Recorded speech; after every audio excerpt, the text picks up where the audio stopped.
Bonjour. Je me présente, je m'appelle Julien, je suis en montage vidéo VFX en deuxième année. Et moi je m'appelle Liv et je suis en design de mode à MJM en première année. Aujourd'hui, c'est les portes ouvertes à l'école MGM. Il y a de nombreuses filières à découvrir, comme la 3D, le montage vidéo, le design graphique, le motion design, l'illustration, la mode, l'architecture et bien d'autres encore. Donc on en profite aussi pour vous présenter ce plateau TV qui a été réalisé par les décos d'intérieur, dont Noya Guerra a été comme chef de projet et a accompagné sa classe. Bravo à elle. Bravo à vous. Et du coup aujourd'hui on se retrouve dans le cadre des journées portes ouvertes à MJM. Aujourd'hui c'est le dernier jour. Donc si vous voulez passer, vous pouvez venir. On est ouvert jusqu'à 18h.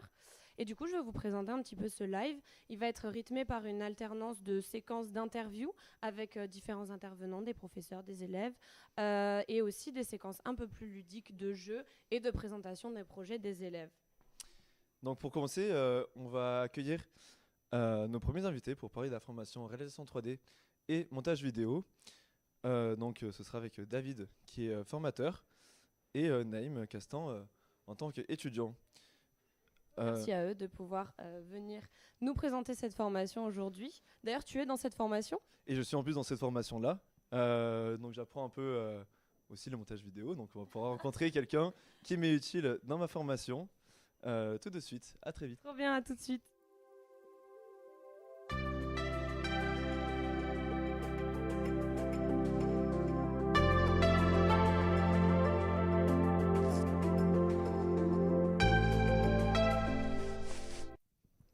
Bonjour. Bonjour. Bonjour. Bonjour. Est-ce que vous pouvez vous présenter un petit peu, qu'on sache qui est qui, ce que vous faites dans la vie ? Et honneur aux jeunes. Eh ben, merci. Donc moi je m'appelle Naïm Castan, je suis en deuxième année de réalisation 3D et donc là je suis là ici pour vous présenter la filière et ce qu'on fait et répondre à vos questions avec grand plaisir. Et moi je m'appelle David Moussu, je suis intervenant en écriture auprès des étudiants en 3D et également des étudiants en montage vidéo. Ok, merci beaucoup. Trop chouette, merci. Est-ce que vous pouvez nous présenter un petit peu cette formation du coup ? Comment c'est ressenti de l'intérieur ? Ah alors c'est intense. En un mot ce serait intense. Après si je devais développer, je vous parlerais des 3 années distinctes. Et je vous dirais que même en fait si vous n'avez pas vraiment d'expérience dans le milieu, c'est pas grave. Tout ce qui compte c'est vraiment la motivation pour résumer. Parce qu'il y a beaucoup d'étudiants qui commencent avec zéro base et vraiment qui n'ont pas touché à de la 3D, même du dessin de toute leur vie. Et au bout de quelques mois, qui commencent à rendre des choses vraiment très bien. Donc, ce qui va driver vraiment votre progression, ça va être la motivation et la passion que vous pouvez insuffler dans votre travail, vous renseigner de votre côté, vous donner à fond dans les cours et dans les devoirs qu'on va vous donner. Ça va vraiment ça être le principal à mettre en avant, quoi, en fait. Ok. Très joliment dit. Ouais, super. Oui, sur la motivation, c'est vrai que c'est quelque chose qu'on va évaluer pour pouvoir accueillir les étudiants. Évidemment, on ne va pas leur demander d'avoir les compétences avant de rentrer, ce serait complètement absurde. C'est une appétence, c'est une sensibilité qu'on va aller rechercher. Donc on va, dans un premier temps, essayer de leur donner une base commune pour pouvoir s'exprimer au mieux ensuite dans leur médium. Et petit à petit, on les fait rentrer de plein pied dans le médium 3D, qui est quand même très spécifique. Parce que la particularité, c'est quand même de jouer beaucoup, d'être des artistes, d'accord, mais de jouer avec des outils très techniques. Et donc il faut arriver à déceler ça chez les futurs étudiants et chez les étudiants. Il y en a qui vont arriver avec des compétences plastiques déjà assurées. Donc l'objectif, ça va être de les faire passer vers l'approche un peu plus technique. Et puis ceux qui vont avoir une approche technique, c'est de leur laisser un petit peu l'espace pour exprimer leur créativité avec des médiums plus artistiques. Donc tu parlais d'une articulation sur les 3 années. C'est vrai que la première année, c'est vraiment une forme de tronc commun où on va permettre aux étudiants de savoir dessiner, de pouvoir s'exprimer le mieux possible, de pouvoir penser à la composition, les couleurs, la lumière, l'observation surtout, et notamment en écriture, c'est très important, l'observation, de savoir de quoi est-ce qu'on veut parler. Et puis très vite, la mise en œuvre sur l'utilisation des logiciels 3D. Donc il n'y a pas de prérequis, il y a des aptitudes, des appétences, des ambitions. Et c'est ça qu'on essaie de déceler chez les étudiants. Génial, merci beaucoup. Ok, merci beaucoup d'avoir répondu à tout. C'est très complet. Est-ce que vous pourriez un peu nous dire sur quel type de projet les étudiants ils réalisent concrètement pendant l'année ? Alors pour commencer, il y a des projets chaque année. Donc première année, on va avoir un projet à réaliser individuellement pour globalement passer l'année en fait. Et ça va être donc pour le coup, c'était une image fixe sur un thème à représenter. Donc tout au long de l'année, on va apprendre à modéliser toutes les matières que vous avez à apprendre. Et donc en fin d'année, vous êtes censé savoir faire une image, faire une scène et représenter un événement ou voilà. Donc pas Et- d'animation encore à ce moment-là, la première année. Pas d'animation sur les évaluations finales encore Ok. pour l'instant. C'est Ok, que ok. de la, oui effectivement, parce que ce serait un peu trop ambitieux à Oui. faire tout seul, parce que c'est à faire tout seul. Oui, oui. C'est ça. Moi qui travaille aussi dans ça, là l'animation, je touche pas, je sais que c'est c'est un autre costaud, non, mais bien monde, sûr, c'est trop compliqué. costaud. C'est sûr. C'est sûr. Mais par contre, de la deuxième à la troisième année, vous allez réaliser un film en groupe de 4 ou 5 autour Ok. d'un scénario que vous avez commencé pendant la première année. Et là, du coup, bah, évidemment, il y aura de l'action. Et en fin de cursus, en troisième année, vous aurez à présenter un film aux employeurs potentiels donc, quand vous allez essayer de rentrer dans des entreprises. C'est assez cool parce que du coup, on a un Ouais. produit fini. On n'a pas quelques petits projets par-ci par-là. On a vraiment un bloc à montrer et dire j'ai fait ça dans ça, j'ai fait tel truc, tel truc, tel truc. Ouais. Embauchez-moi pour ça. Ouais, ça permet de faire un showreel. C'est exactement ça. pour On fait faire notre un showreel à la projet. base du film en fait. Ok. Oui, le projet de fin d'année, qui est un projet de synthèse, comme le projet de fin de première année, c'est un travail sur lequel les étudiants vont pouvoir appuyer leur portfolio. Mhm. Donc Oui. c'est une œuvre qui n'a pas vocation à être une œuvre simple, elle a une destinée autre, puisque c'est avant tout le support du portfolio qui permet aux étudiants de trouver du travail derrière. Une Bah valeur oui, publicitaire. enfin, Ouais. c'est beau d'avoir un diplôme, mais malgré tout, montrer son portfolio, montrer ses compétences, les mettre en C'est ça. valeur avec un portfolio, c'est C'est ça. beaucoup plus essentiel. Euh, Ok. En parlant de compétences, c'est quoi les différentes matières du coup dans votre filière que vous apprenez du coup tout au long de cette année Le scénario avant tout. Oui, bah, c'est la seule matière qui compte, ça, c'est d'avoir envie de raconter quelque chose. Comme je le dis souvent, quand il n'y aura plus ni électricité ni eau, on pourra bien. Comment est-ce qu'on fera pour raconter des histoires? Bah, ceux qui ont de très bonnes notes dans mon cours raconteront l'avenir. Je suis mal barré. Ceux qui se contentent d'être uniquement des techniciens pleureront ou serviront de nourriture ou d'outils à ceux qui raconteront des histoires. Je plaisante à moitié, en fait. À moitié, Effectivement, parce je que crois que la vraiment, matière il y a la des- plus il y a des importante, choses vraies c'est dans la ce que tu matière dis, hein. scénaristique. On voit Mais des gens qui grimacent. quand on parle d'écriture, justement, moi, c'est un truc sur lequel je demande beaucoup aux étudiants de travailler, sur ce concept. L'écriture, elle se passe aussi sur l'écriture de l'environnement, donc la définition de l'environnement, le chara-design, enfin, tout ce qu'ils apprennent, la texture, le rigging, ça raconte quelque chose. C'est-à-dire, créer une armature pour animer un personnage, ça raconte quelque chose. Animer, ça raconte quelque chose. Donc oui, quand je dis que la matière la plus importante, c'est celle-là, c'est parce que la fin des fins, c'est de raconter des choses et de transmettre des émotions.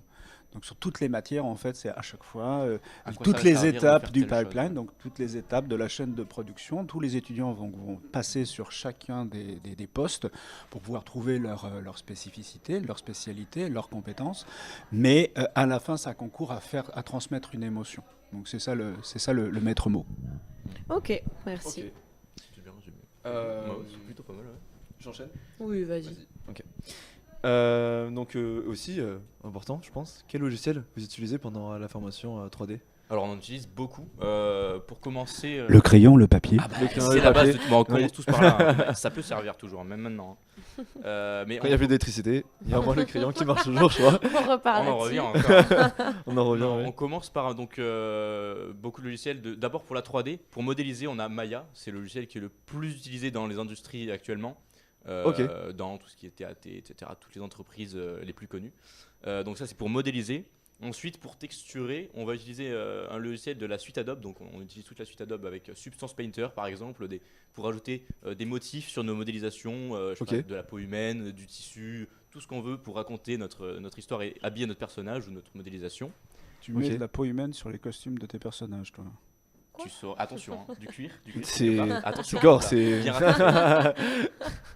Et donc ensuite, on va utiliser d'autres logiciels comme pour faire les rendus Unreal Engine par exemple, c'est Ouais. pareil le logiciel qui est en train d'être de plus en plus utilisé Ouais. et qui permet de mettre les animations dans un endroit, mettre des lumières et lancer une caméra virtuelle pour avoir une vidéo et ensuite passer sur After Effects et Premiere Pro pour faire le montage et rajouter ce qui a besoin d'être ajouté en post-production. Ok. Et du coup, moi, je me posais la question, est-ce que vous travaillez plutôt seul ou vous travaillez plutôt en équipe ou alors c'est une alternance entre des différents types de projets?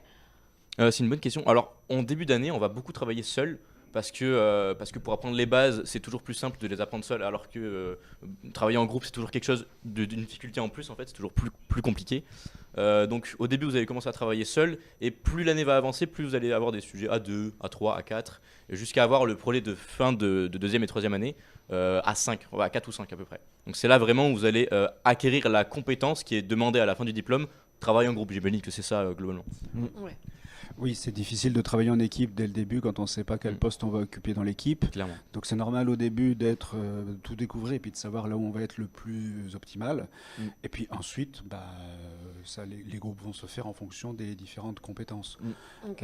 Mais c'est vraiment ça, effectivement, la vraie compétence qui va être acquise à la fin de ces études, c'est d'arriver à travailler en équipe. C'est pas tant d'être très bon dans son domaine, mais c'est d'être capable de proposer ses compétences à une équipe pour un projet. Parce que du coup, j'imagine que ça demande d'apprendre la planification aussi.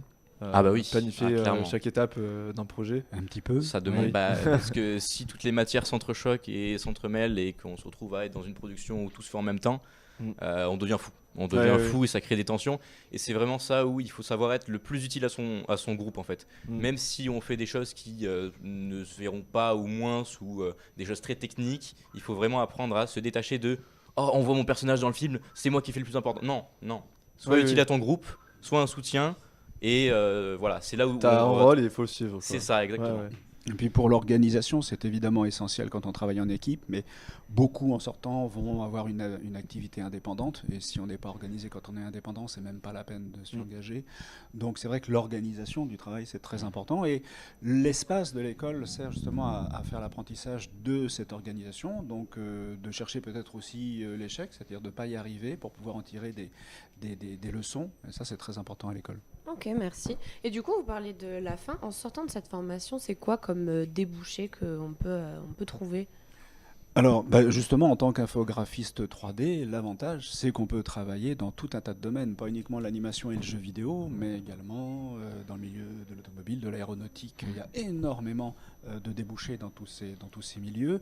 Pour ceux qui aiment le lighting, la texture et tout ça, il y a énormément de possibilités aussi dans la visualisation architecturale, par exemple. Donc, en fait, nous, notre objectif, c'est de faire prendre conscience aux étudiants qu'en sortant avec les outils qu'on va mettre à leur disposition, ils auront la possibilité de faire leur propre chemin, pas nécessairement aller travailler dans le gros studio de jeux vidéo ou de films d'animation de leur rêve dans un premier temps, mais de passer par tout un tas d'autres opportunités qui s'offrent à eux, qui touchent à la 3D, à l'utilisation de la 3D, donc à leur médium.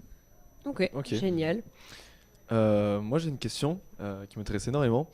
C'est savoir si l'IA, en ce moment, c'est ça, c'est un sujet faut qu'on y vienne à un moment donné. La 3D, est-ce que vous arrivez à l'utiliser ou sinon vous essayez de ne pas vous en servir? Comment vous faites avec maintenant l'IA qui entre un peu dans le métier de tout le monde? C'est intéressant parce que tu poses la question, est-ce que vous arrivez à l'utiliser et comment vous faites pour vivre avec? C'est une dualité qui est assez intéressante parce que, en fait, si on part du principe qu'on utilise l'IA pour tout faire, c'est là où le débat rentre en jeu, c'est là où c'est compliqué de se sentir pour moi artiste, dans le sens où tu n'es qu'une personne qui écrit des choses derrière un clavier pour rendre des images. Tu ne vas pas, toi, gérer la lumière de cet endroit-là ou gérer le personnage qui va bouger de telle manière. Tu as bien moins de contrôle sur le message que tu veux transmettre, les choses que tu veux montrer. Alors que si tu t'en sers comme outil, ça peut être utile. Parce que si tu t'en sers comme outil que tu vas modifier par la suite jusqu'à avoir quelque chose qui te satisfasse et qui soit quelque part aussi sorti d'un humain, parce que voilà, ça peut être quelque chose de plus intéressant à sortir.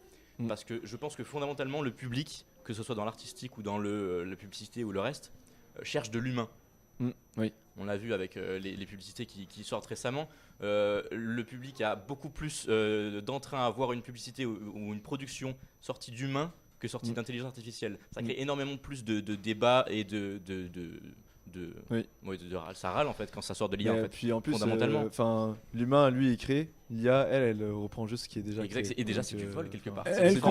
L'IA compile, donc en fait ça peut être un très très bon outil de prototypage rapide pour pouvoir synthétiser rapidement quelque chose. Moi je sais qu'en écriture ça ne me sert à rien parce que j'ai une pensée transversale. Donc moi je ne pense pas en ligne droite, donc l'IA ne me propose pas. Mais par contre, pour synthétiser, pour arriver à compiler des éléments, ça peut être très important. Et c'est là où les artistes et tous les gens qui travaillent dans tous les milieux audiovisuels, infographie, DA et tout ça, vont avoir un rôle important sur justement la définition de l'utilisation de l'IA. C'est qu'en tant que professionnel, à partir du moment où on va l'utiliser de manière raisonnée, il n'y aura pas de danger. À partir du moment où nous, on n'en tiendra pas compte et on la reniera, elle sera utilisée à de mauvaises fins. Et là, c'est là qu'est le danger. Donc en fait, nous, si on l'utilise et qu'on y fait attention et qu'on dit que c'est à ça que ça sert, il n'y a aucune raison que ça serve à autre chose. L'IA ne peut pas être n'est qu'une arme par destination. Donc en fait, si je l'utilise sciemment, elle servira à ça. On ne pourra pas l'utiliser pour autre chose. Donc nous, on a une grande responsabilité en tant qu'utilisateur potentiel de l'IA. Ok, merci beaucoup pour cette réponse très complète. On nous a fait parvenir qu'il y avait un petit jeu qu'on voulait faire participer. Et du coup, je propose à l'équipe de lancer ce jeu-là. Donc c'est un pitchbot.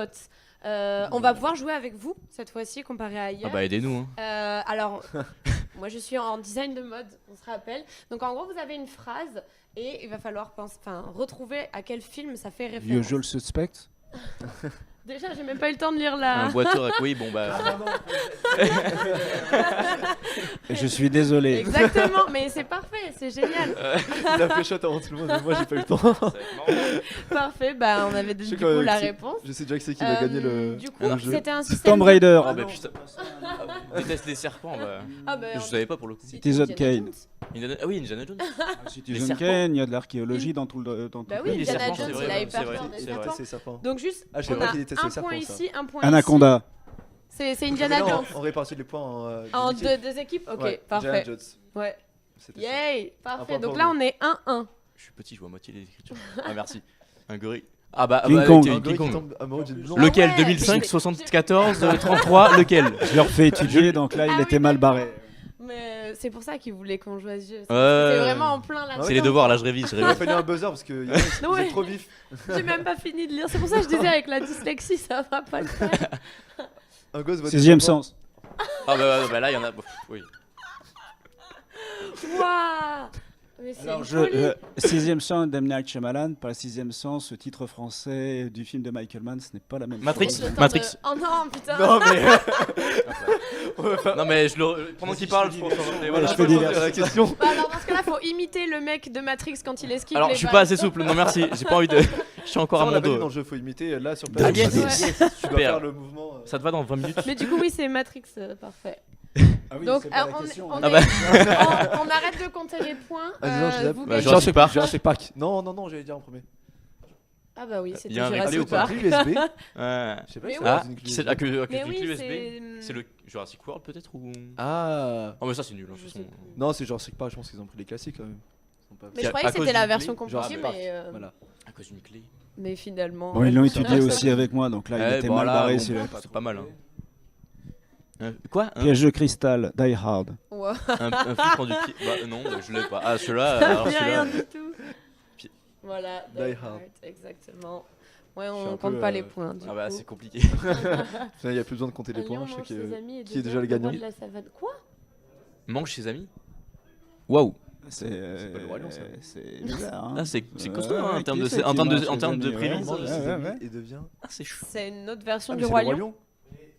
Mais il mange pas ses Oula, amis. oula. Alors- On n'a pas vu le même roi lion, je crois. Je suis pas sûr, mais. Ça doit être la peut-être pas le version même. underground qui a été produite. Ouais, c'est ça. Un C'est une des Jasper versions Girl. avant que Disney s'en reprenne. Ah, l'âge de glace. Titanic. Ils font un mélange. Ah, si, non, mais je suis belge, je dis l'âge de glace, moi.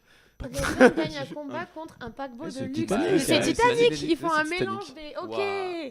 Parce que c'est. Ah, ils sont C'est- C'était inspirés. des hein. questions un peu. Ouais, c'est pour Mais ça ils ont qu'ils changé voulaient- les phrases, mais du coup, c'est ça génial. m'a un peu C'est brain. trop bien. Du coup, vous l'aviez trouvé quand même. Bah Shrek. Shrek. Shrek. Trop tard. Alors là. Et on arrive à la dernière question. du Shrek. coup. Waouh, non, Shrek. J'ai mis des lettres. Alice au pays des merveilles. Ah, je triche. On parlait là. On Ah, parlait. Alice au pays des merveilles. Vous trichez depuis le Alors, début. là, Je l'ai dit avant. Ah ouais? Mais oui. Ah non, j'ai pas entendu. Bah, Mais c'est on a pour gagné. nous. C'est pour nous. Bah, mais c'est la fin du franchement, jeu. bien joué. Hein, et merci pour le jeu. Il était assez marrant. C'était chouette. C'était Oula, ah oui, ça beaucoup fait plus tout. rapide, je pense, que ce qu'on avait prévu. Ouais, Mais, mais du coup, c'est trop pas chouette, grave. ça nous laisse le temps de poser les dernières questions. Exactement. Oui, bah oui, il n'y avait pas le temps de lecture des questions. Ah, bon, bah, c'est- Mais du coup, moi j'avais une question. C'est quoi le projet le plus marquant que tu as fait en tant qu'élève? Waouh, le projet le plus marquant que j'ai fait en tant qu'élève, c'est un projet qui n'a pas été retenu. Ah. Eh ouais, ça c'est fun ça. Non, en vrai, on a passé un jury il y a quelques temps pour les films qu'on a réfléchi depuis la première année. Et bon, on n'a pas été retenu pour faute de moyens, pour faute de beaucoup de choses. Mais c'est vraiment la collaboration avec mon camarade qui a fait que on apprend à se connaître dans le travail, on apprend à travailler ensemble dans les moments les plus compliqués, dans la deadline qui se raccourcit et vraiment il y a des choses qui vont pas, on apprend à rendre des choses intéressantes. Et c'est vraiment ce truc de faire des concessions et savoir vraiment mettre le projet avant tout, avant toute fierté, avant tout ego, etc. Et c'est ça qui est le plus important pour moi. Ok. Oui, on parlait tout à l'heure de simulation de production sur les projets, c'est vraiment ça. Donc c'est aussi apprendre à se détacher de quelque chose sur lequel on a travaillé. C'est le lot de tous les gens qui travaillent dans ce milieu. On travaille pendant des années sur quelque chose et puis ça se fait pas. Et ben on continue, on revient. On le fait quand même, mais en secret. On le fait quand même, on le garde dans un coin, on le détourne. C'est ça. La plupart des grands réalisateurs, vous regardez, ils font systématiquement le même film, hein, et puis quelquefois il y a des trucs qu'on retrouve. Donc c'est ça qui est très important à apprendre. Et c'est vrai que c'est peut-être, ce sera en tout cas à ce jour l'expérience la plus marquante de C'est ton clair. parcours. Ah, mais c'est c'est clair. justement d'avoir travaillé sur quelque chose, de l'avoir défendu. Tu as fait tout ce qu'il fallait pour que ça marche, mais ça ne correspondait pas aux attentes, ou en tout cas à la mesure de ce qu'on de la pensait simulation de pouvoir production. réaliser derrière. Et donc, on le met de côté. Et c'est un projet qui restera, que tu continueras à travailler de ton côté, sans aucun doute. Mais l'école est là aussi pour ça. C'est ça. Comme je disais tout à l'heure, d'apprendre à se casser la gueule, d'apprendre à échouer, c'est aussi, nous, on provoque un peu ça, parce que si vous n'apprenez pas à tomber quand vous êtes dans votre petit parc, vous ne tombez que quand vous courez dans la rue, et ça fait très très mal. Donc il vaut mieux apprendre à tomber dans le petit parc, et l'école, c'est un petit parc. Trop bien. Ok, trop bien. Merci beaucoup Avec pour des ces petits réponses. dinosaures. Il reste plus que 20, il reste plus que 20 secondes. Est-ce que vous avez un petit dernier mot Ouais, un petit mot pour la fin. Pour les faire venir en 3D, tous ceux qui regardent là. Ce que tu veux. Oui. Un mot. euh, Et je reste. un mot et je reste. Venez parce que c'est globalement pour ma filière une filière très familiale. On n'est pas beaucoup. On apprend vraiment à se connaître au travers du travail et au travers de vraiment la production dans laquelle on est. Et c'est vraiment quelque chose de fort. Génial. Merci. Merci. Avec plaisir.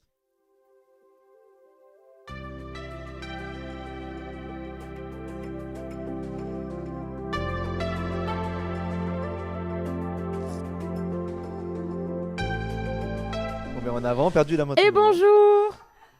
On va Donc, on va accueillir. accueillir Arnaud. Ouais. Bonjour. Donc en illustration et art digital. Est-ce que vous pouvez nous parler un petit peu de votre filière et de qui vous êtes aussi personnellement? Alors, moi je suis Arnaud Launay, je suis coordinateur de la section illustration première année. Je suis graphiste de formation, illustrateur, j'étais directeur artistique dans le jeu vidéo et surtout je suis tatoueur depuis 8 ans. Donc je continue à faire l'illustration mais sur la peau des gens. D'où le Ok. stand de tatouage. Si vous Voilà. voulez venir, c'est Exactement. jusqu'à 18h. C'est N'hésitez ça. pas. Qui est accessible pour tout le monde. On peut tous venir tester. Exactement, sur des pauvres petits pamplemousses, sur de la peau synthétique ou la peau de porc. Ok. Génial. C'est trop bien. J'adore. Est-ce que vous pouvez nous décrire un petit peu la formation et tout ce qu'elle propose? Alors la formation illustration digitale, c'est un dérivé en fait du design visuel. On va faire de la narration par l'image, c'est-à-dire qu'on va vouloir dire, non pas comme le design graphique, je veux te promouvoir ceci, mais je veux te raconter cela. Et l'illustration digitale, ça va regrouper tout ce qui va être aussi bien toutes les techniques d'illustration traditionnelle pour aller vers le dessin de livres, le dessin jeunesse, la bande dessinée, la narration visuelle, mais aussi tout ce qui va être le dessin digital tourné vers le concept art, la création de character design, tourné vers le jeu vidéo, les séries, le cinéma, voilà, plein de domaines différents, voire même le tatouage potentiellement. Trop bien. Ok. Merci. Merci beaucoup. Quel type de workshop ou les expériences qui marquent le plus vos étudiants? Alors nos étudiants, en fait, au niveau workshop, je vais pas parler du workshop tatouage parce qu'il est récent cette année. On faisait un atelier tatouage toutes les autres années pendant la JPO, mais jamais un workshop vraiment complet. Les workshops qu'ils ont particulièrement appréciés, c'était des rencontres avec certains dessinateurs, dessinatrices de BD qui leur ont vraiment montré leur process et qui ont permis de partager en fait comme ça avec un professionnel du métier. D'autres workshops qui sont récurrents, ça va être par exemple le workshop modelage avec Maxime Piccoli, qui est un super sculpteur de Toulouse. Et lui, il va vraiment leur dire, voilà, on sort un petit peu du surface 2D et on va penser en 3D les volumes, on va commencer à être un préparatoire vraiment vers l'utilisation de la 3D par exemple.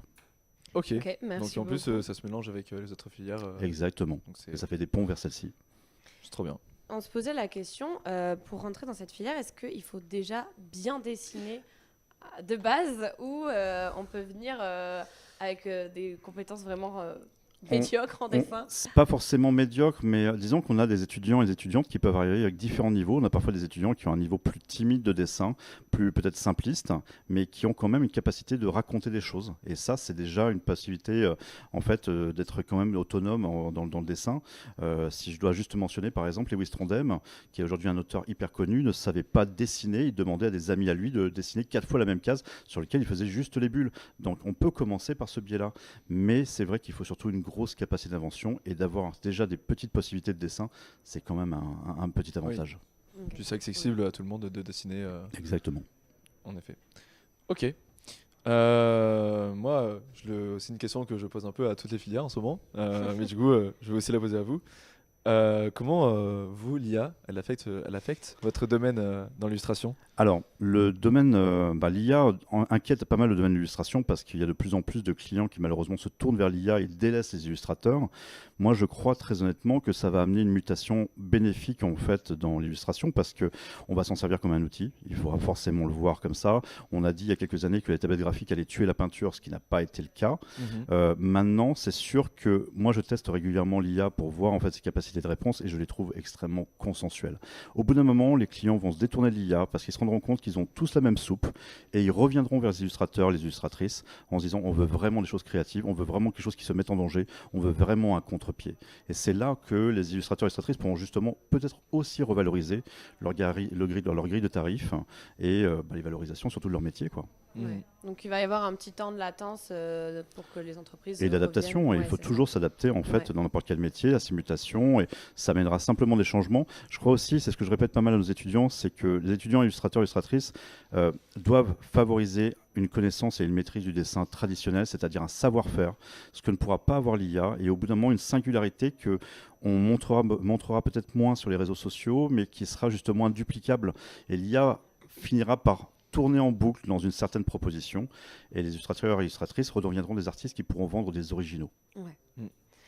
Et est-ce que... Pardon, tu voulais poser peut-être... Non, mais je l'ai rajouté parce que moi, en fait, ça me fait penser... je jouais à un jeu, Detroit, et en fait, c'est des androïdes qui remplacent un peu les humains ou quoi, dans certaines activités. Et il y a un moment où il demande à l'IA, est-ce que dessine-moi ce qui te vient à la tête. Dessine-moi ce qui te vient à la tête. Et en fait, lui, il n'arrive pas. Donc, je trouve ça intéressant parce que du coup, il a besoin qu'un humain le guide. Oui. Donc, à partir de là, je pense qu'il y a toujours besoin d'une personne réelle derrière les illustrations.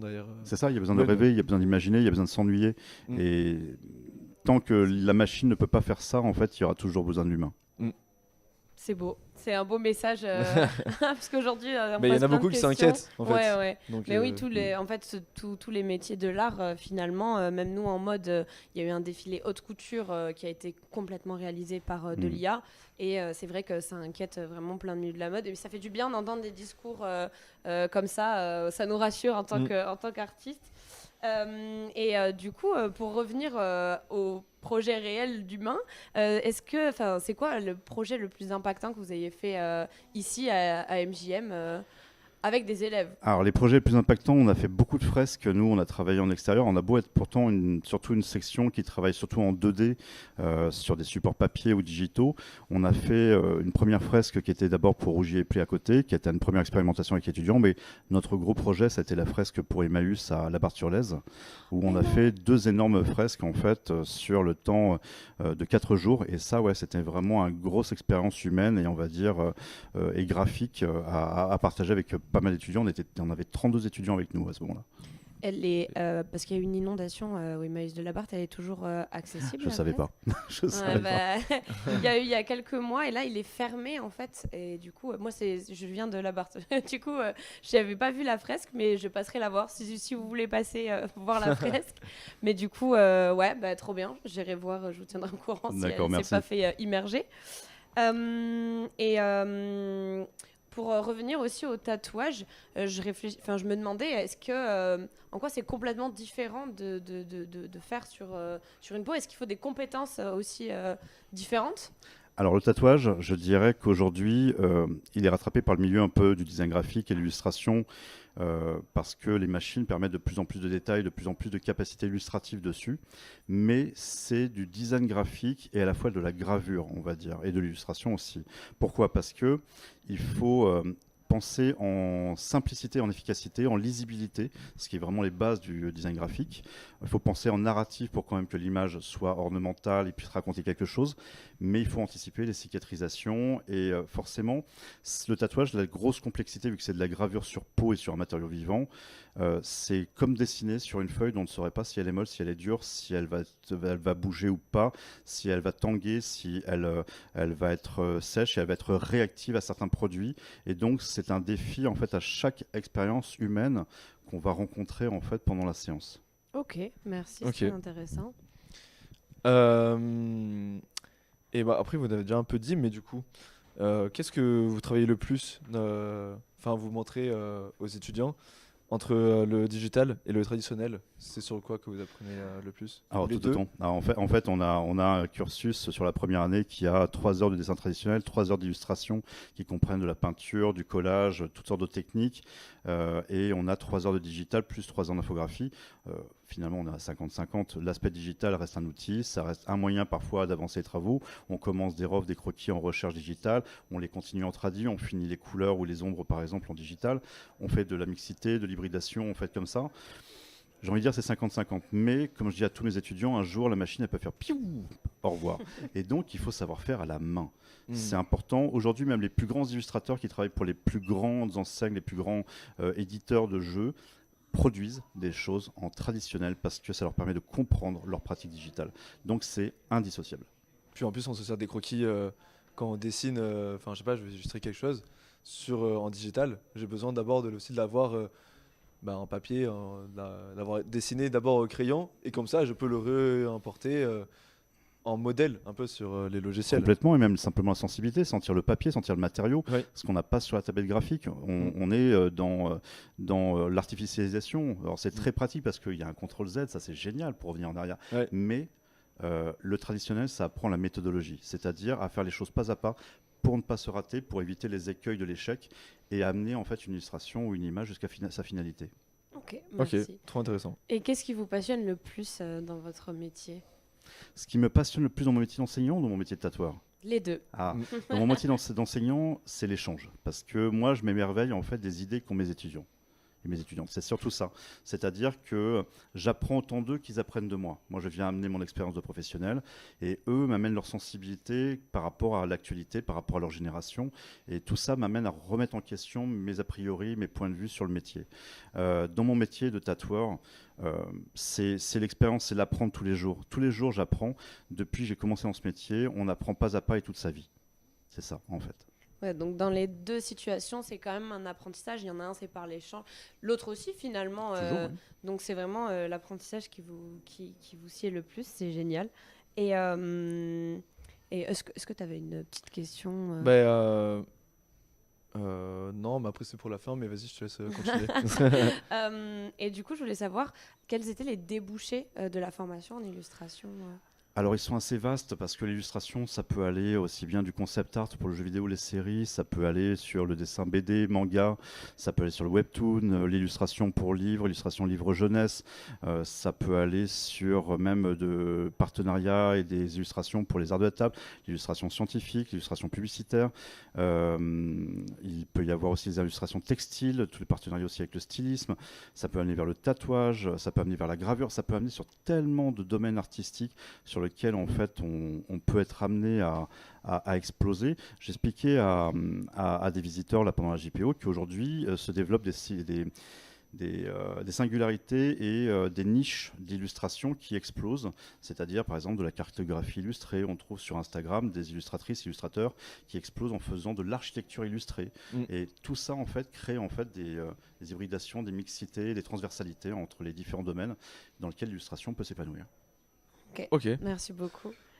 Quel conseil vous donnerez-vous à un futur étudiant qui souhaiterait s'inscrire dans la formation en illustration? Alors, ce que je donne comme conseil à tous les étudiants futurs, c'est aussi bien que s'ils aiment reproduire des dessins qu'un inventer, il est important de développer l'invention, la capacité à fermer la référence pour inventer, sortir quelque chose, une idée de soi-même, pas forcément être toujours attaché à la référence. Et c'est ça qui est vraiment important. L'autre chose que je leur demande, c'est d'être curieux et gourmand en dessin, c'est-à-dire vraiment avoir cette envie de rechercher. Ok. Ok. Merci beaucoup. Et ben, merci à vous d'être Merci à venus vous. sur ce plateau. Je vous souhaite une très très bonne continuation. Merci. Et voilà, merci, bonne journée. Bon après-midi. Bon Merci après-midi. beaucoup. À bientôt. On va ensuite accueillir.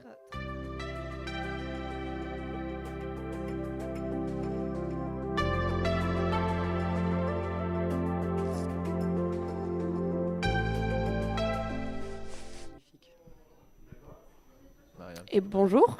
Bonjour. On a eu un petit souci de virgule. Alors, vous vous appelez Laetitia. Qu'est-ce que vous faites dans la vie, du coup, exactement? C'est ok. Pardon. Y a désolée. pas de Non, ouais, souci. c'est bon, c'est nous. Qu'est-ce que je fais dans la vie exactement? Je suis prof à MJM cette année. Et à côté de ça, je suis street artiste. Ok, génial. Trop bien. Et vous êtes prof, du coup, j'avais vu décoration d'intérieur, c'est Oui, ça? donc ça, c'est la section. Mais moi, ma matière, c'est culture tendance. Ok, trop bien. Mm. Et du coup, pardon, je me suis complètement laissée absorber. Et du coup, vous dites à côté, vous êtes artiste, vous faites quoi concrètement? Moi, je fais beaucoup de fresques murales. En fait, je suis peintre muraliste. Et après, à côté de ça, artiste plasticienne, c'est-à-dire je vais toucher à tout. Je vais faire du tufting, de la poterie, de la broderie. Trop bien. Ouais, j'aime Ok. trop essayer tous les trucs. Trop, Ok, trop ok. bien. Ah oui, non, pardon, c'est encore à toi. Non, mais vas-y. Ok. Y a pas de Est-ce que vous pouvez un peu nous parler de vous, de votre parcours Ouais, on peut parler de ça. Alors moi, je sors d'un cursus commercial, donc rien à voir Ok, avec la rien à créa. voir. J'ai bossé 20 ans dans le commerce. Mon dernier poste était directrice de magasin. Et je crois qu'en fait, c'est le truc qui a déclaré que ça y est, c'est fini. J'avais fait le tour. En fait, j'avais atteint un peu ce que je m'étais fixé quand j'étais étudiante. Mhm. Donc là, j'étais contente. Et donc, je me suis lancée en parallèle dans une carrière artistique sans trop d'attente, en fait. Au début, j'ai juste mis mon travail sur Instagram. Puis en fait, ça a hyper bien marché. Et puis à force, j'ai fait des collabs avec des artistes. Puis j'ai fait des festivals. Et puis voilà, ça s'est monté comme ça, quoi. Ok, trop bien. Ok. Et est-ce que vous pouvez nous décrire un petit peu la formation de déco intérieur?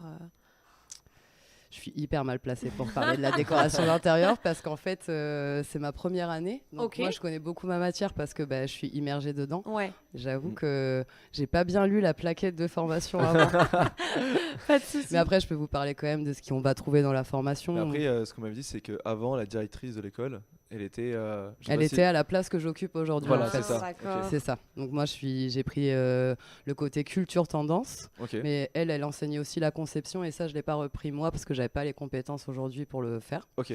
Donc c'est quelqu'un d'autre qui s'occupe de ça, quoi. Oui, c'est d'autres personnes qui s'occupent de ça. Ouais. Ok. Et ce que vous enseignez, du coup, ça peut aussi servir à d'autres corps artistiques. Par exemple, nous, en mode, on a aussi des cours de tendance et tout ça. Bien Donc sûr. c'est un truc très pluridisciplinaire, finalement. Ça, c'est super chouette. Et vous parliez aussi des réseaux sociaux. Qu'est-ce qui vous a motivé à vous lancer, du coup, dans les réseaux pour qu'au final, ça marche et ça en arrive à là, quoi. Ça, c'est mes amis en fait qui m'ont dit mais franchement c'est super beau ce que tu fais parce que nous forcément on n'a jamais une vision objective de notre travail, on se dit que c'est pas super Ouais. et c'est eux en fait qui m'ont poussé à faire ça et je me suis dit allez pourquoi pas et en fait c'est vraiment ça qui a tout déclenché donc ils ont eu raison de me Mm. pousser. Bah oui, oui.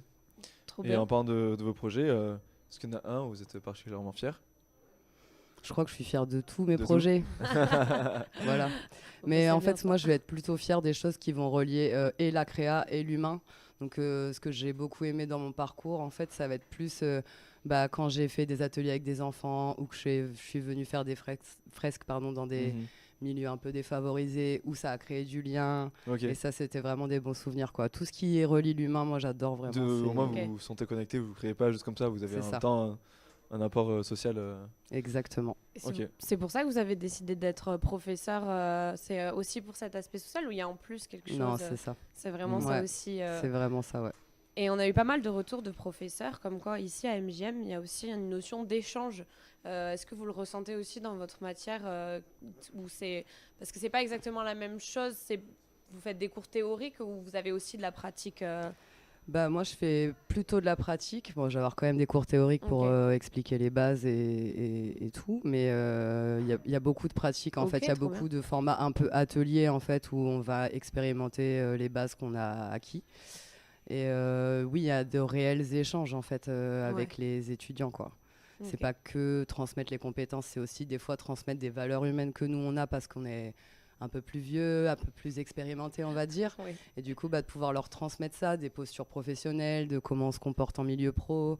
Donc, c'est pas que des compétences techniques, c'est tout ce qu'il y a autour aussi, qui est lié à l'humain, en fait. Ok. Merci. Ok. Et Tu veux demander l'IA encore? Parce qu'en vrai, en soi, c'est vrai que maintenant, du coup, tu me fais poser la question. Maintenant, je me demande. Posez-moi la parce que- question, du Ah coup. oui, oui. Est-ce que l'IA, elle occupe une place un peu, genre, est-ce que ça vous perturbe? Est-ce que justement vous en servez? Comment vous gérez maintenant avec l'IA Alors moi au dans début ce domaine? j'étais hyper fermée vu que je suis créatrice, ça m'a un peu mis en colère. Oui. Mais en fait je me suis intéressée à ça parce que j'ai vu que les étudiants ils étaient tous sur l'IA. Donc Mhm. plutôt que d'être fermé et de se dire non, je me suis dit ouvrons-nous, allons voir de quoi c'est capable ce truc. Mhm. Et effectivement je pense qu'il y a un intérêt à utiliser l'IA comme un outil. Ça va pas remplacer la créa. Mhm. Par contre, ça peut nous faire gagner du temps sur des choses, on va dire, plus rédactionnelles ou chercher des plans pour faire des dossiers. En fait, toute cette réflexion-là, elle peut être simplifiée par l'IA, et ce qui fait que pour les élèves, ça peut faire gagner du temps pour leur rendu de dossier et donc pouvoir plus travailler, plus Mhm. efficacement. C'est un peu ce qu'on dit en fait, au final, dans chaque filière. Parce que dans chaque filière, c'est l'IA, du moment, elle prend toujours un peu une place dans chaque métier de l'art. Mais au final, c'est ce qu'on dit à chaque fois, ça ne pourra jamais remplacer totalement le métier. C'est un outil comme un logiciel au final qui est à côté pour Ouais. nos créations. C'est ça. on se demandait aussi quels étaient les débouchés de la formation que vous proposez, même si du coup c'est une part de la formation et pas toute la formation de déco intérieur. Là, quand on sort de décoration d'intérieur, on peut partir sur de la scénographie, tout ce qui va être design d'espace en fait, et travailler en agence, être à son compte aussi en tant que décorateur d'intérieur. Ok. Et c'est quoi le projet que vous avez fait à l'école avec les élèves qui vous a le plus marqué depuis que vous êtes là, même si ça fait pas très longtemps? Et alors, il y a une année où on a eu un projet, en fait, on devait faire une scénographie pour le métronome. Opus, c'est vous? Oui. Ah, Ah ouais, tu l'as cherché depuis hier. je Ouais. passais ma journée à demander tout déco, archi et tout ça. Qui avait fait la scéno d'Opus? Parce que c'est grâce à la scéno d'Opus que je connais MJM du Ok, coup. voilà. Parce que j'étais trop, allée trop voir drôle. le... Mais voilà, c'est vous. Mais je vous laisse en parler plus en détail Donc du ça, coup. c'était un super projet parce que Ouais. du coup, pour les étudiants, c'était vraiment pour eux une super opportunité de vraiment faire un projet concret dans un lieu concret où on travaille à l'école et on expose le truc et on le voit vivre. Ouais. Donc ça, c'était génial pour eux. Pareil, s'ils veulent se faire un book, ils avaient des super belles images et tout. Mais nous, en off, quand on a monté le projet, en fait, on avait une consigne, c'était que ça ne devait pas prendre feu. Donc ça devait être aux normes M1. Ouais. Donc on a tout travaillé nos supports avec ce produit-là, le M1. Et en fait, le jour de l'install, on nous dit qu'il faut tester en allumant un petit morceau de tissu et ça brûle. Et du coup, on se dit, on peut pas installer en fait. Donc ça a été la grosse panique jusqu'à l'heure donnée pour savoir si on allait pouvoir accrocher la ouais. scéno, quoi. Donc tous les étudiants étaient hyper stressés. Mais bon, ça s'est accroché, ça Ouais, s'est bah, super du bien coup- accroché. Ouais, Ça a été c'était très trop joli. beau. Donc, mais ça a créé beaucoup de stress et tout. Donc Ouais. c'était assez intense. Parce projet. on nous disait dans les autres métiers aussi d'être confronté à des moments d'échec, de stress et tout ça, ça nous permet d'encore plus apprendre à travailler notre métier artistique parce que c'est tout le temps Exactement. là-dedans. Surtout après dans l'événementiel où il y a toujours des capotages. Moi, je sais que du coup, j'étais allée voir des amis artistes à ce moment-là. Pareil, il y avait des petits capotages. Mais on peut pas passer tel truc et tout ça. Et au final, personne n'a rien vu. On n'a pas vu que la scéno pouvait prendre feu. On n'a pas vu qu'il y avait des petits capotages. Et ça se passe bien. Et en plus, du coup, ça permet à d'autres gens de découvrir le travail des élèves. Moi, je trouvais ça trop chouette. Et c'est ce qui m'a permis, du coup, de découvrir l'école, quoi. Trop bien. Et mais justement, c'est quoi un peu les contraintes que vous rencontrez dans votre métier? Ça dépend du lieu en fait. Parce que souvent les contraintes elles sont imposées par le lieu et par l'événement auquel on va participer en fait. Oui. Contraintes d'espace, des contraintes comme là, le fait que ce soit enfermé avec du public, c'était les normes M1, donc anti-incendie. Enfin, en fait, quand on rentre dans des grosses structures, il y a beaucoup de contraintes et plus c'est gros, plus il y a de contraintes. Mais bon, ça c'est vraiment, c'est vraiment propre au lieu en fait, les contraintes. Ok. Ok. Et vous êtes du coup toujours professionnel à côté ou vous êtes 100% maintenant dans l'école Alors j'ai fait une petite pause dans ma carrière artistique parce que j'ai vécu des trucs un peu Ok. compliqués au niveau perso. Ok. Donc pour l'instant j'ai mis ça un peu en pause, manière de garder mon énergie pour Ouais. le reste. Et puis là je suis ici. Bon, à côté j'ai un travail alimentaire, mais moi ce qui m'éclate c'est d'être ici. Ouais, Mm. ouais, ouais. Si je pouvais être plus ici, je viendrais Ouais. plus ici. Je comprends. En vrai, c'est vrai que c'est chouette cette école. Est-ce que vous pouvez aussi parler un peu, je sais pas comment le tourner dans ma tête, mais de votre rapport avec l'art finalement. Parce que vous disiez qu'avant vous étiez dans complètement autre chose, et en fait l'art, il y a certaines personnes pour qui c'est libérateur, d'autres c'est autre chose. Quel est votre rapport avec l'art? Eh bien, moi, j'ai toujours créé, en fait, malgré que j'étais dans le commerce ou dans des domaines qui n'avaient rien à voir, j'ai toujours créé, toujours dessiné, sauf que c'était plus un passe-temps que vraiment quelque chose de défini. Et en fait, je sais pas, ça a pris une tournure, je sais pas, un moment de ma vie où j'avais du temps, et puis Ouais. j'ai eu envie d'expérimenter d'autres choses. Et c'est vrai que la peinture murale, vu que de suite c'est grand, Ouais. bah, ça prend une autre dimension directe, en fait. Ok. Il n'y a pas eu un moment, un déclic, quelque chose Non, moi, c'est là depuis toujours Ok, ça. ouais, C'est d'accord. juste que ça évolue avec l'âge et Ouais. tout ça et la vie, mais c'est là depuis toujours. Ok. Parce Ok. qu'il y a plein de gens aussi autour, mais même qui peuvent être intéressés aussi par les journées portes ouvertes, qui sont dans cette situation de j'ai un travail d'adulte, entre guillemets, et en fait j'ai envie de changer parce que j'ai toujours aimé, enfin moi c'était ça du coup avec la mode, j'ai toujours, j'ai testé plein de trucs, j'ai toujours aimé la mode, mais finalement il me manquait ce petit truc pour me lancer. Bon, moi du coup pour le coup ça a été de pouvoir trouver une formation. Parce que se former aussi en autodidacte, il y a certains trucs qui sont un peu difficiles. Et du coup, c'est l'avantage ici. Et puis aussi la possibilité d'alternance. Je sais pas s'il y a en déco d'intérieur, il y a aussi... Oui, il y a la possibilité de faire de l'alternance sans souci. Ouais. Et ça se passe bien avec les élèves, la gestion alternance et cours Bah, je pense que ça leur rajoute quand même du travail, hein, parce Oui. que le fait d'être en entreprise et on travaille comme un salarié hein, quand on est Ouais, en ouais. alternance, donc ça rajoute une fatigue mentale, une fatigue physique.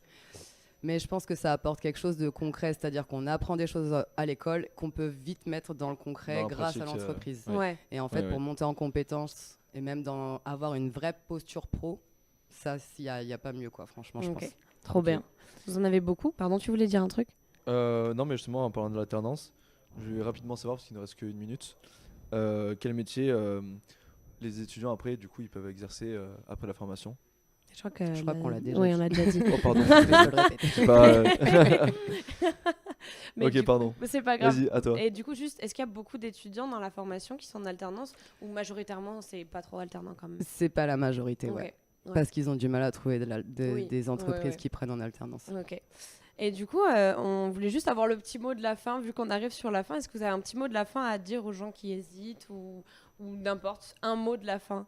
Bah, il faut pas hésiter. Il faut pas Il faut se hésiter. lancer, en fait. Il Mm. faut s'écouter, parce qu'en fait, on n'a qu'une vie. Il faut que la vie qu'on vive, elle soit vraiment belle. Donc, si vous avez envie de créer, il faut créer.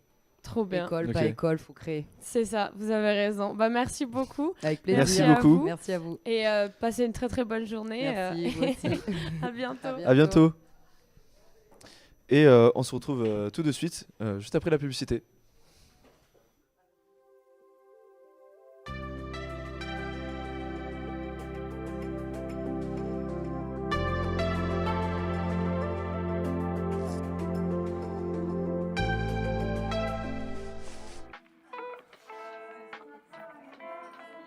Donc moi c'est Corentin, j'ai 28 ans, je suis en décoration d'intérieur à l'école MJM depuis cette année. Moi je m'appelle Fanette, j'ai 24 ans, c'est ma première année à MJM Design et je suis en section décoration d'intérieur. MJM parce que je voulais une formation qualifiante et c'était la seule en présentiel.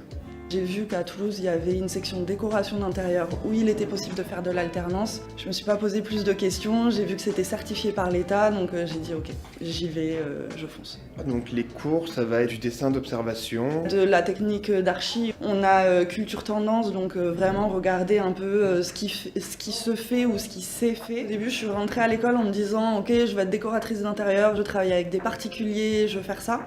Étant donné que y a une émulsion de groupe aussi où on discute. Je me rends compte que j'ai pas forcément envie de me cantonner juste à la décoration pure et dure. Déjà, on peut être décorateur d'intérieur, donc pour aller chez les particuliers ou professionnels. On peut être aussi partir sur de la scénographie, donc pour les musées, pour de la décoration aussi de théâtre, de cinéma, de la mise en scène, par exemple, dans les vitrines. Elle nous donne accès en fait à tout un environnement de métiers que en fait on pense pas forcément quand on parle de décoration d'intérieur. Alors les professeurs, comme disait Corentin, en fait c'est des professionnels. Déjà ils sont super drôles. Enfin moi j'avais jamais vu de prof aussi drôle. Puis ils sont hyper accessibles, ils aiment aussi les élèves qui sont curieux, qui sont enthousiastes et tout. Donc forcément ça aide encore plus à l'être. Ils sont là pour nous conseiller, ils sont là pour nous mettre à l'aise et pour nous faire avancer en fait. Ils sont tous hyper pros parce que c'est des pros. Ils répondent forcément à toutes nos attentes. Venez à MJM si vous recherchez quelque chose qui est pas hyper scolaire en fait, et ne croyez pas qu'en venant dans décoration d'intérieur, et je parle de ma section mais je pense que ça vaut aussi pour d'autres, vous allez faire que de la décoration d'intérieur. Et c'est justement ça qui est cool, c'est que ça nous permet de toucher à tout, de devenir curieux de tout. À 28 ans, arriver dans une classe où les plus jeunes ont 17 ans, le temps que tout le monde se mette dans le bain et que quand on voit que tout se passe bien, c'est cool. Et puis on fait des petites rencontres cool avec des projets qui sont... les seules limites, c'est nous-mêmes.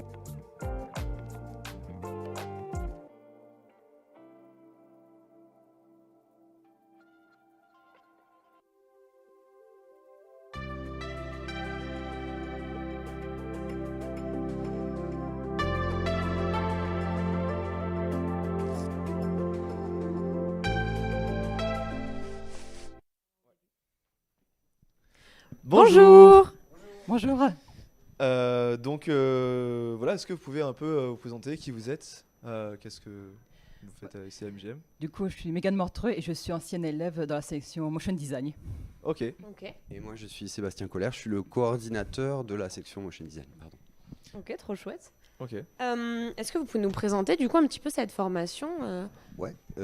Alors c'est une formation qui est plutôt une année de spécialisation, qui intervient généralement en sortie de cursus pour les designs graphiques, puisque dans Motion Design, il y a Motion et Design. Il faut peut-être d'abord apprendre à faire du design pour arriver dans le cinéma d'animation. Et ça peut être également aussi une sortie pour les monteurs vidéo, puisqu'ils savent faire de la... Voilà, Du coup, moi, j'en fais partie. Ils apprennent un petit peu certaines parties qu'on utilise dans le motion design. Oui. Et voilà, donc c'est essentiellement ces classes-là qui finissent avec nous. Et voilà, nous, on leur apprend une nouvelle technique, en fait, pour utiliser leurs compétences. Donc, il faut déjà, pardon, je peux... Oui, vas-y. Il faut déjà certaines compétences donc pour venir en motion design. Tout à fait. Ok. Il y a des logiciels quand même à connaître à l'avance. Déjà, l'univers de la suite Adobe, c'est quand même C'est essentiel. essentiel. Ouais, voilà, d'avoir des bases, en tout cas sur Photoshop et Illustrator. Ouais. Ça permet de créer les designs qu'après on met en animation dans After Effects. Et donc c'est vraiment une suite qui est un peu logique avec des ponts qui se font entre les logiciels. Ok. Donc toi, Mégane, avant, tu as fait une formation en montage vidéo. Exactement, pendant Ok. les 2 ans, donc Premiere Pro, After Effects et Oui. un petit peu aussi Photoshop et en motion avec Illustrator en plus et Cinema Ok. 4D. Ok, oui, ok, t'as fait aussi Cinema 4D. Quel enfer sous l'échelle. Ça va faire plaisir à Johan. Et du coup, est-ce que tu peux nous parler un peu des projets que tu as réalisés pendant ta formation? On a fait du papercut, on a fait d'animation personnage. Ok. Et ensuite, on a fait des projets un petit peu style minimaliste, un petit peu plus simple pour débuter. Ok. Ensuite, oui. Tu le fais en mode marche arrière.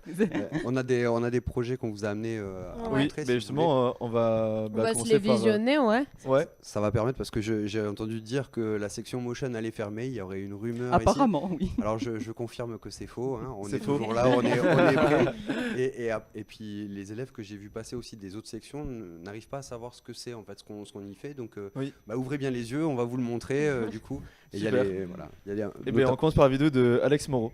Et on se retrouve juste après.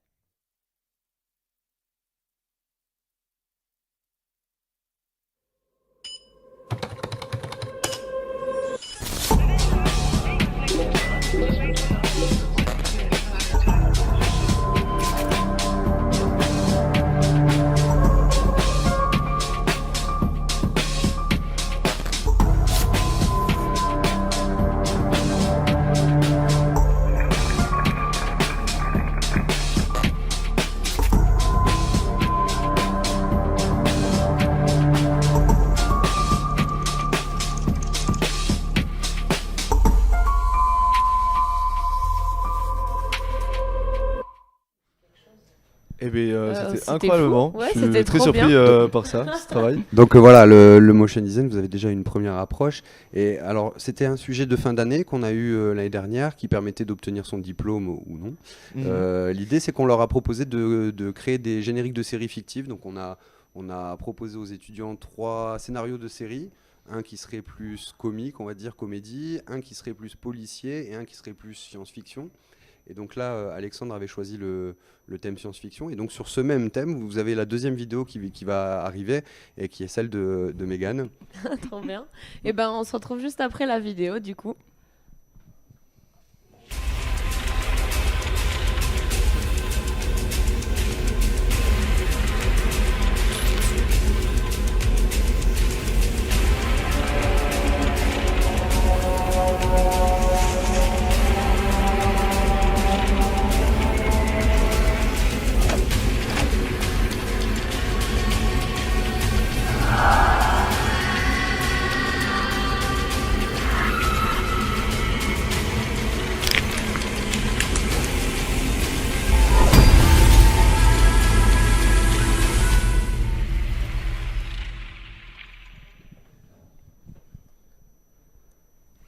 Donc là, on vous a aussi, amené Ah un oui, petit voilà, peu. c'est l'autre vidéo. Ah oui, c'est la vidéo. Voilà, c'est une vidéo qui est un peu longue, qu'on va laisser tourner un peu dans le fond. C'est juste Ok. pour vous expliquer. L'idée, c'est que quand on est motion designer ou qu'on travaille dans la vidéo, on se vend pas avec un CV et une lettre de motivation. Généralement, c'est plus sur un savoir-faire et des compétences. Et en fait, pour pouvoir les exprimer et les montrer à des recruteurs, eh bien, on réalise ce qu'on appelle des showreels, des démo-reels, des bandes démos, chacun l'appelle comme il veut. Voilà, l'idée, c'est de pouvoir montrer, je sais faire telle et telle chose grâce au motion design, grâce au montage, grâce à tout ce que j'ai appris. J'ai voulu vous amener ça parce que j'ai besoin de faire comprendre à tous les élèves qui sont ici, oui, et notamment à ceux qui sont en design graphique, que c'est la suite logique de leur, Oui, de leur mais même cursus. moi là, ça Ça me fait donne envie. réfléchir parce que je trouve ça incroyable en fait. Oui, moi, Euh, j'ai envie de poser mes yeux dessus alors qu'on est censé oui, laisser ça en fond. Mais ouais, c'est incroyable. C'est un peu comme un CV, mais en version vidéo. C'est ça, c'est totalement ça. Ouais. C'est trop trop bien. Ouais, ouais. Et du coup, c'est quoi les débouchés de cette formation? Alors, comme c'est un métier qui est à cheval en fait entre pas mal d'autres formations, c'est-à-dire que quand on fait du motion design, on va être dans la direction artistique, on va être dans le montage, on va être dans la réalisation, on va être dans la chargée de communication, on va être, je sais pas moi, dans l'infographie 3D, l'infographie 2D.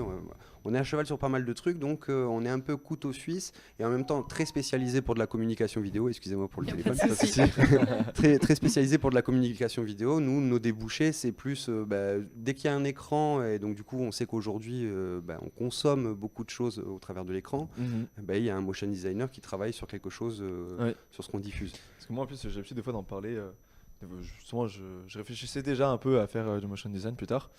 Et les gens. on est sympa. Vous êtes en train de convaincre un étudiant là Et les déjà. gens en fait ils ne savent pas c'est quoi et ils ne comprennent pas vraiment qu'est-ce Je qu'on crois y que fait. c'est vraiment la problématique, c'est que en fait le motion design, c'est à la différence de quand on dit design graphique, on arrive à se voir, à voir rapidement que on va créer soit des affiches, soit des illustrations à partir d'un travail graphique. Là, on utilise tout ce qui est travail graphique, mais on le prépare pour de l'animation, pour le mettre en vidéo. C'est vraiment là qu'en fait. Et même on a pour le les motion lives, on design. soit là dans le live, ce qui est diffusé, c'est d'ailleurs ça vient de la filière. Et ça vient de la filière de transitions, cette année. Alors les transitions, tout ce que vous pouvez voir comme habillage qui se fait entre ces lives là, ou les synthés qui étaient écrits en dessous, ce genre de choses là, ça a été réalisé par la classe de motion design. Ouais. Ok. Et vous avez quelle quantité de cours à peu près par semaine pour arriver à un niveau comme ça? Alors, on est sur une formation, nous, donc, qui un débouché des autres. Donc, normalement, ils sont censés avoir un certain bagage sur le design graphique. Et on a 1 an pour les préparer à devenir motion designer. L'idée, c'est qu'en 1 an, il y a tellement de choses. Moi, ça fait 15 ans que je suis dans ce métier, et Johan pourrait confirmer aussi. On apprend tous les jours, en fait, dans ce métier. Voilà, ça mixe tellement de compétences, on ne pourrait pas être parfait partout, donc on est un peu couteau suisse et à cheval sur pas mal de choses. Il nous faut donc 1 an pour arriver à faire ça. Et on essaie par un programme qui va étape par étape. Au début, on apprend un peu ce que c'est que l'animation, puis ensuite on est confronté à des projets un petit peu plus concrets, et puis à la fin, on a vraiment un projet avec le temps pour le réaliser, et qui nous permet de nous exprimer, en tout cas, exprimer ce qu'on a envie d'exprimer au travers de la vidéo. Ok. Et justement, on n'en a pas parlé, mais tu as fait un super projet Ouais, de la grave, vidéo. c'est vrai. Mais oui. En fait, on a sauté. C'était trop bien. Mais du coup, ça t'a pris un peu combien de temps à le faire, ce projet Alors, moi, vu que j'ai fait une partie de tournage, parce que je voulais intégrer des plans réels dans mon générique, Oui. donc il y a une partie de repérage, mettons les lieux que j'avais en tête à trouver, les lieux qui correspondaient à mes idées, à chercher des acteurs également. Mhm. Donc, il y a eu un peu une partie, j'ai envie de dire, repérage, casting, etc. Que ça Toute a la pris- production derrière. Voilà, tout ça, ouais. ça a pris... Un peu les compétences de montage, quoi. Oui, Voilà. c'est ça, mais c'est C'est ce qu'on exact, travaille, ça ce qu'on va faire Ça pour un m'a- projet de fin d'année aussi. Ça m'a bien servi pour mon générique. oui. Donc il y a au moins 15 jours, on va dire, trouver les lieux, faire passer des castings, s'occuper du tournage pour pas perdre trop de temps. Ouais. Et après que je puisse enfin me concentrer sur les animations pour plan par plan, l'étalonnage, les effets, etc. Oui, c'est vrai. Pour pas perdre trop de temps sur le parti de tournage. Alors que Parce que du coup, c'est toi aussi qui as filmé, tu as fait le tournage, la Ouais, j'ai post-production, fait tu as tout fait. J'ai tout fait, c'est vraiment les repérages, les castings. J'ai rencontré les acteurs, ceux qui s'est intéressés. J'ai fait le tournage, donc fond vert, caméra, tout, Ah ouais. Ok. tout organisé, quoi. Et du coup, tu as utilisé le fond vert juste ici ou, Non, j'ai utilisé mon propre matériel. Donc Ok. j'avais fond vert, lumière, au moins Ok, j'avais t'étais tout. déjà donc, équipé. Ouais. Voilà, donc il n'y avait pas Ok. besoin de... Parce que c'est intéressant ici dans le studio, enfin, il y a un studio où on peut déjà utiliser Mais un non. fond vert. Si, Je savais pas. mais si, il y a un fond On vert. découvre tous les jours ici. c'est On génial. apprend tous les jours, en Nous, fait. en mode, on pourrait même. Voilà, si jamais il y a un fond vert à MGM. C'est ça, on peut Je servir le dis pour faire plein pour ceux qui le d'animations. savent pas. C'est bon à savoir. Ouais. C'est trop bien. Après, moi, je suis qu'en première année. Je vais en profiter justement parce que c'est bien qu'on apprenne à tous se connaître en termes de section, parce des fois on se croise pas, on vient pas les mêmes jours. Ouais. Là, pendant les vacances, je vais faire un peu genre une petite annonce. On va avoir un projet où on va mixer pas mal de sections. On va avoir Ok. les modes qui vont être J'en ai entendu Ouais. parler, mais de loin. qui vont être associés au motion designer, qui vont être associés au monteur, qui vont être associés au design graphique et qui vont être associés aussi au 3D. Waouh. Tout ça sur ce qu'on appelle un hackathon, 3 jours en mode intensif où on produit des choses. L'année dernière, j'avais poussé ce projet et ça avait super bien marché, ça avait super bien reçu. D'ailleurs, Megan peut vous en parler, quoi, peut-être. C'était le Je sais pas, Nez, tu t'en l'année souviens dernière, C'était celui-là. C'était l'année dernière, si je me trompe pas. C'était on l'avait fait avant du coup finalement les JPO, donc on avait pu le présenter pendant les Ok. JPO. Là, c'est Ok. ça se- Donc Ouais. donc on a pu rencontrer les autres sections. Donc on avait les monteurs, on avait les Illustrateurs. illustrateurs, designers, je crois. Illustrateur Illustra- et monteur, motion, illustrateur, vous étiez. Oui, donc puis c'était pas mal. On a pu apprendre à se connaître, à créer des groupes et apprendre vraiment à travailler en équipe. Parce c'est vrai qu'on fait un peu nos projets solo, on fait un peu tout seul. Et là, c'était vraiment pas mal de travailler avec des équipes et puis Ouais. on va dire, décharger d'une mission qu'on n'est pas totalement Et puis doué. ça permettait aux autres de se dire bon ok, moi je fais de l'illustration, comment je peux faire de l'illustration au service d'un autre projet, comment je peux l'intégrer dedans, ce genre Ok. de choses là. Ouais. C'est assez intéressant. Donc cette année ça va être même délire mais Ouais. avec plus de gens. Ouais, et des gens plus différents. du coup. Effectivement. Moi, j'ai super hâte de travailler avec. Mais en Et- tout cas, on s'ennuie vraiment pas qu'on peut travailler en plusieurs avec d'autres sessions. Ouais. C'est vraiment Oui. une bonne Ouais, aventure. Parce que du coup, le projet qu'on a vu, c'était ton projet de fin d'année de l'année dernière. C'est ça. Ok, et là, du coup, tu fais quoi maintenant? Dijon, je suis à la recherche d'emploi actuellement. Et à Ok. côté, je développe toujours mes compétences en motion ou en montage. Ok. Ok. Et voilà, je fais des projets perso pour plus m'enrichir, plus montrer mon style, pour vraiment que les gens me connaissent mon style et vraiment qu'est-ce Ouais. que je suis capable Mm. de faire, me Ok. vendre. Ok. Alors je vais regarder la caméra s'il y a des recruteurs qui nous écoutent. Je suis preneuse. C'était une super élève consciencieuse. Donc n'hésitez pas.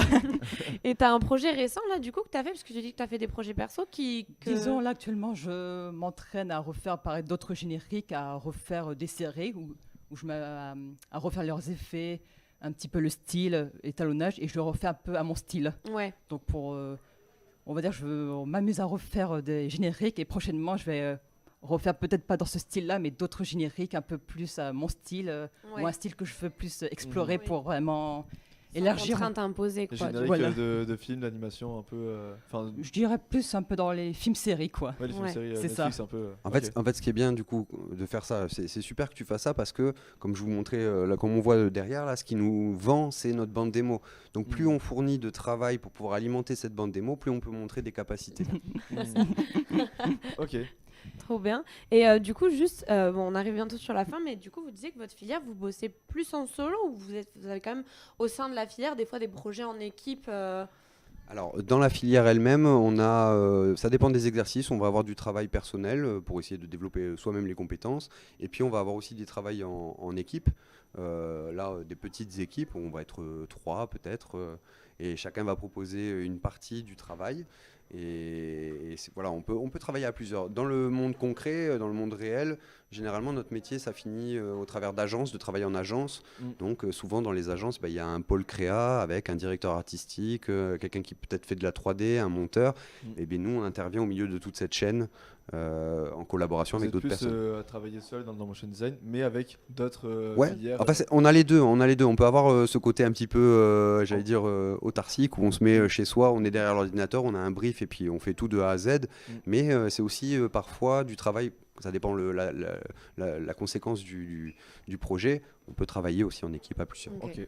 Donc, ouais, en un mot, couteau suisse, quoi. On peut dire ça en On quelque peut dire sorte. Trop bien. Et ben merci beaucoup. C'est la fin, il nous reste 10 secondes. Ça nous a fait, c'était un plaisir de voir la filière.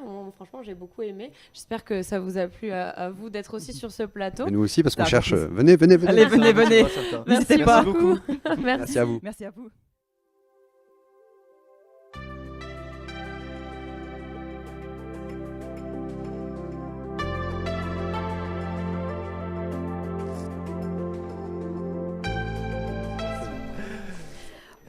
Merci beaucoup. Merci à tous. On arrive à la fin de ce live.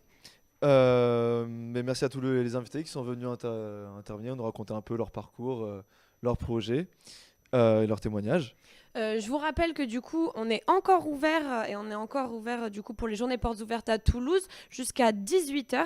N'hésitez pas à venir découvrir nos différentes formations sur place. Il y a plusieurs ateliers qu'on propose, dont ce qu'on a vu avec le professeur d'illustration, l'atelier avec les tatouages. Même il y a aussi dans la mode, on peut tester de coudre certains Des petits charms. des petits charms. Et on souhaitait aussi remercier du coup l'école, toute l'équipe technique et encore une fois les étudiants en archi d'intérieur première année pour ce magnifique décor. Et merci à toi. Et, merci ce à petit toi live. aussi.